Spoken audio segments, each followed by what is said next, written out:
Yeah, welcome back. Let's keep the talk going. So beyond the 100,000 jobs that the President Akufo-Addo is looking to create next year, we know also about a module that's supposed to be in collaboration, that the government is doing in collaboration with EcoBank, that's providing about 3,000 jobs. The Chief Executive Officer of the National Youth Authority, Emmanuel Sinyent Asigri, is here in the studio with me. You're welcome. Thank you very much.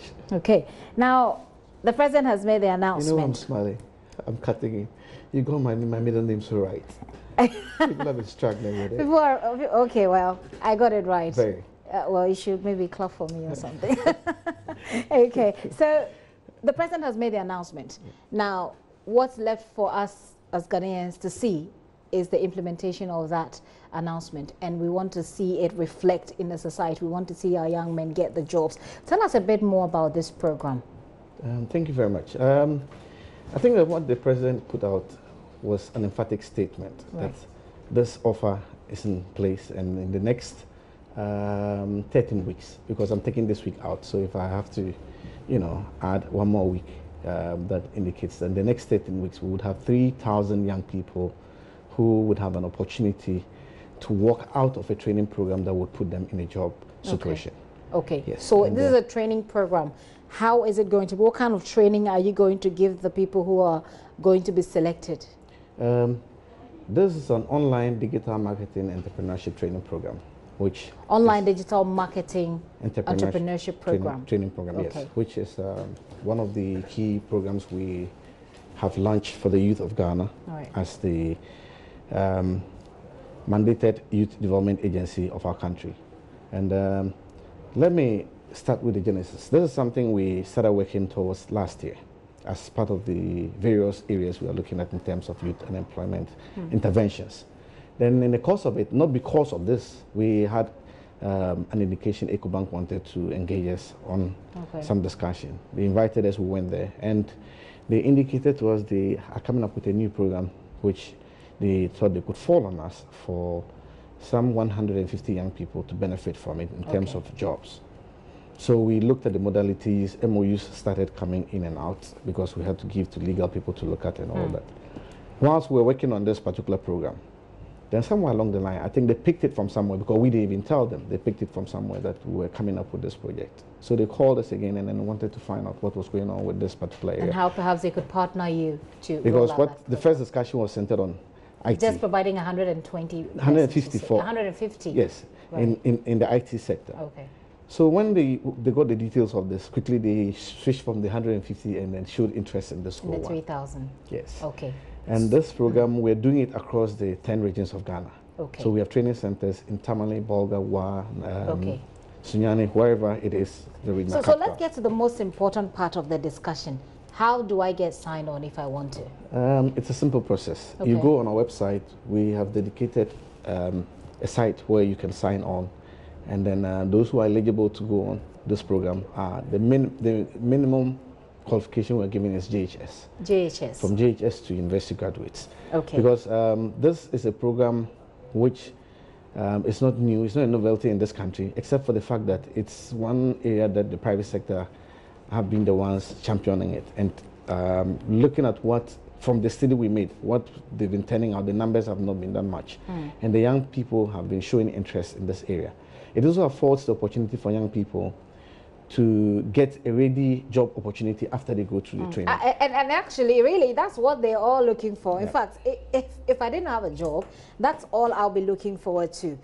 Now, what they want to know is how to get in. You talk about eligibility, and that you have to be either from a JHS, you should have completed JHS. Yes, I mean, let me say, you should have gone through formal education. Formal education. To be able to manipulate a smartphone. Okay. That's all you need. Absolutely. So you go to the website. What's the website? The website for the program is www.nationalyouthauthority.gov.ghana.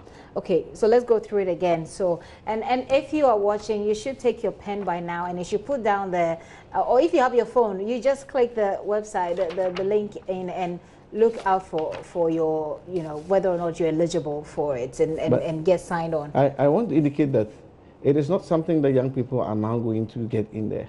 Okay. We have had the numbers have exceeded what we Oh, have targeted. really? Yes. So that's why I'm saying the president made an emphatic statement. Okay. You know, we did the luncheon this morning just before the State of the Nation, and he did mention, in fact, initially when we had this program coming up, he was supposed to have come to do the luncheon. But I think he couldn't make it because in preparation for the State of the Nation, it was getting too tedious for him. Okay. So he assigned the senior minister to come over this morning to take care of it. So perhaps he could. You did that to launch it so that you could engage, add it to the State of the Nation comfortably. That is how we planned it. All right. That is how we plan. Anybody who has been involved in it, including EcoBank, they will tell you that this is something that we plan, you know, from last year. But if you're saying that you already exceeded the number you're looking out for, then it means that, I mean, you started this a long time ago. So why are you telling us now? No, we put out the information bit in terms of enrollment, I think about just 10 days ago. And you've already exceeded. We've exceeded the numbers. Yesterday alone, and we've not stopped the applications. You know, we are still carrying it through because with what has happened, it tells us that we can't make it a one-off activity. Okay. We have to go beyond, you know, this one. Even though when we came up with the idea, we wanted to run it through, see what the issues were. So we have a working document for this program. Okay. You know, like I said, we started last year. We've taken our time. We've spent so much time in putting up this whole thing. If you don't mind, let me just have a look at this. So we're still talking about how you can get that 3,000 job, but apparently a lot more people have applied. Yes. But you can still go online and apply. And the website again is www. What did you say again? NYA. NYA or National Youth Authority? Yes, National Youth Authority. Yeah. nationalyouthauthority.gov. Go there and apply, and if you are eligible, you could get yourself a job in the next 13 weeks, right? Yes. What are you going to do with the excess? You already said that a lot more people have applied. What's going to happen to those who have applied and who may be on top of the 3,000? Yes, like I have indicated that we have exceeded the numbers. I was just going to give a little breakdown. Oh, please. That on a daily basis, after the day's activities, we go on our systems to see what the numbers are. And to the amazement of myself and my team, yesterday evening, when we were preparing for this morning's activity, we went through the processes to see what was in there. Greater Accra alone had gone beyond 10,000. It tells you there's so much unemployment in this, and apart from that, unemployed youth in the system. Apart from that, this particular program, you know, is an avenue where we cannot but to encourage the young people, especially when we have a country that has a youthful population. Ghana's population stands at a position where 60% of the people, 60% of the population are within the youth bracket.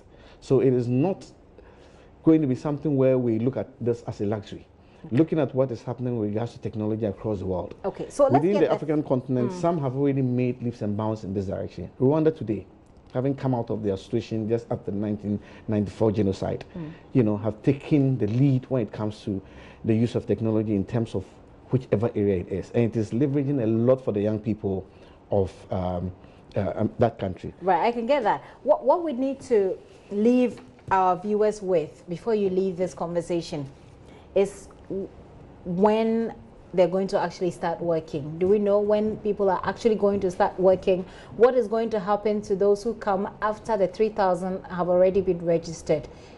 After the first set is done, we're going to have another opportunity for the overflow we've had. Like I said, this is our first major program that we've put in place. Even though we have others, we haven't ruled them out. So these are, this is one that we are talking about, numbers associated with it. So with these numbers that we have, we cannot say to ourselves that it is a one-off activity. Once we are done with the first training, and let me add, we were doing this program for young people to set up their own businesses. And we had this opportunity coming from EcoBank. So we have even given a caveat in the whole program that if we finish with you and you think that you don't want to go on the EcoBank program, just go and set up your own business. Set up yourself, like, you know. But so that you can take the others in. Absolutely. So we'll EcoBank is going to employ all the 3,000, right? Yes. And we've signed that agreement as part of the lunch this morning. Okay. I think that your people were there. I saw Adum TV and other sister stations of yours. Right. So you could get the clips and then see. The team from EcoBank was there, and then we had the signing. Okay. So for the next 13 weeks, when exactly does the training start? The training starts next week, Monday. And next week, Monday? Yes, and it's running for 12 weeks. So you already have your people. We have everything set up. And like I was mentioning, all the regional capitals, we have our training centers. We have the consultants who are going to run the training through, and we are doing this in collaboration with the Ghana-India Kofi Annan ICT Center and the Accra Digital Center. So those who would not get the opportunity to go for the first batch now should not give up. They should not lose hope, because immediately after this is done, we're going to get the second phase take place, and it is not going to be a one-off activity. It is going to be part of what it is we as at National Youth Authority will put in place for youth development of our country. Okay. So if it is going to run for the next 10 years, it remains a key program of the National Youth Authority to serve the young people of this country. Okay, thank you very much for coming. You're welcome. Hopefully our youth will get jobs. I've been speaking with Emmanuel Signet Asigri. He's the Chief Executive Officer of the National Youth Authority, and he does like the way I mentioned his name, so I applaud myself for that. Thank you very much, sir, for coming once again.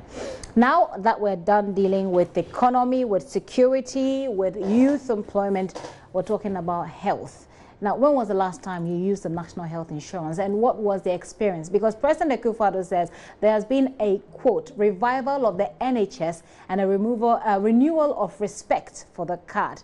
What we know, though, is that the NHIA is dealing with a 1.2 billion cedi debt, and that's according to the Chief Executive Officer, Dr. Samuel Ano. The authority is actually looking to increase the National Health Insurance levy from 2.5% to 3.5% of VAT. Here's President Akufo-Addo's take. Without which no healthy social development can occur. In much the same way, we do not compromise on the health of the population.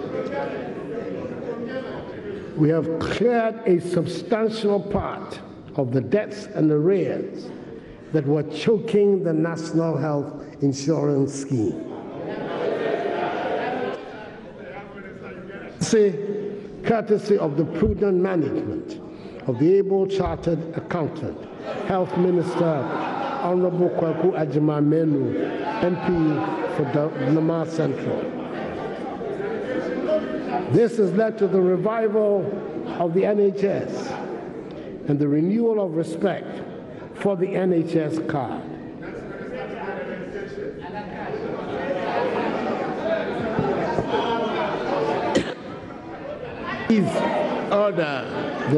The health needs of our people are being better served.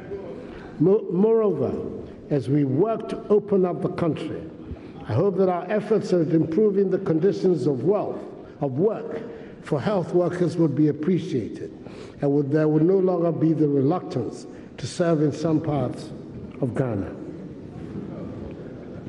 Speaker, in line with our commitment to building a fair and inclusive society, we promised last year to increase the share of the District Assembly's Common Fund to persons with disabilities from 2% to 3%, and we delivered. Effective July last year, the policy of ensuring that 50% of the persons who manage the country's toll booths are persons with disabilities started. Nonetheless, we're determined to address the other concerns of persons living with disabilities. A healthy nation, Mr. Speaker, is a well-fed nation.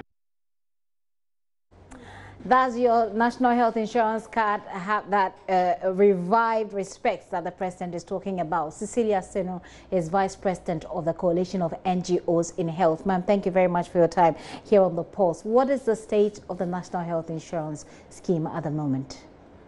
Yeah, thank you very much. Good afternoon. Good afternoon to your listeners. I'm not the vice chairperson of the coalition. I was. Okay. I'm rather the president of Non-State Actors Ghana Now. Okay. President of Non-State Actors Ghana Now. Yeah. Right.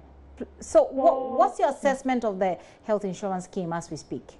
Yes. I know that our health insurance I still have a lot of that. Listening to the news and listening to the president throughout this week, there has been a lot of discussion on the national health insurance where a lot of patients are talking about buying their own drugs. A lot of service providers are now moving to cash for service.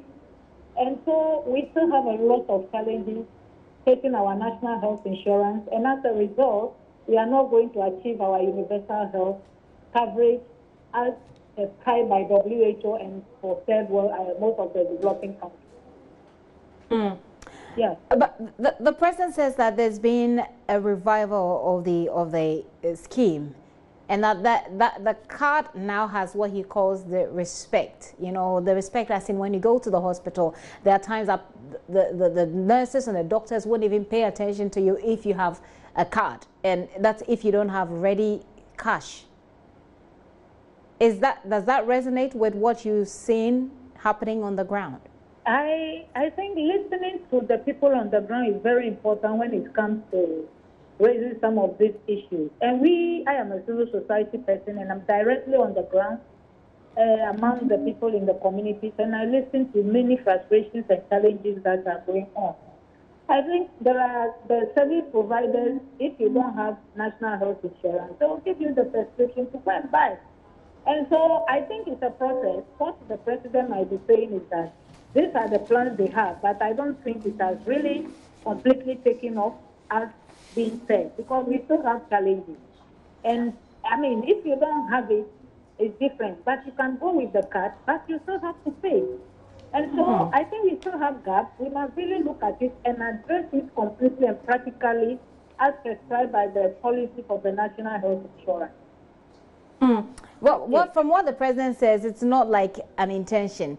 He is very emphatic about it, and he says that there has been a revival and that it's taken off. I mean, it's working as it should, the NHIS. I don't know if it's rolled out in all the regions, but like I'm saying, I mean, saying some of this, it's important that we have the evidence and the people have to testify. Evidence is very important.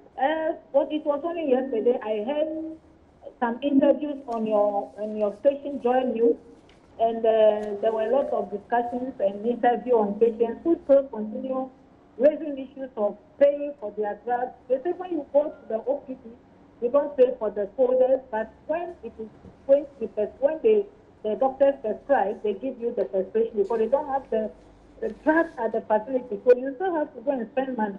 What about people who don't have that money to pay? They will go home, they won't buy the drugs, and the treatment, the disease will continue and become a serious thing. So these are some of the challenges. Practically, we have issues. We have issues. Well, it's then obvious that what the president has said is not a reflection of what's happening on the ground. But thank you very much for your time, Cecilia Seno. There is former vice president of the Coalition of NGOs in Health. A quick break, I'll be right back. When we come back, we'll tell you what an Accra High Court today did. It's quashed the land minister's decision to revoke Extin Cubic's mining licenses while it dismissed an injunction application by the company against what they're calling the minister's interference with their activities.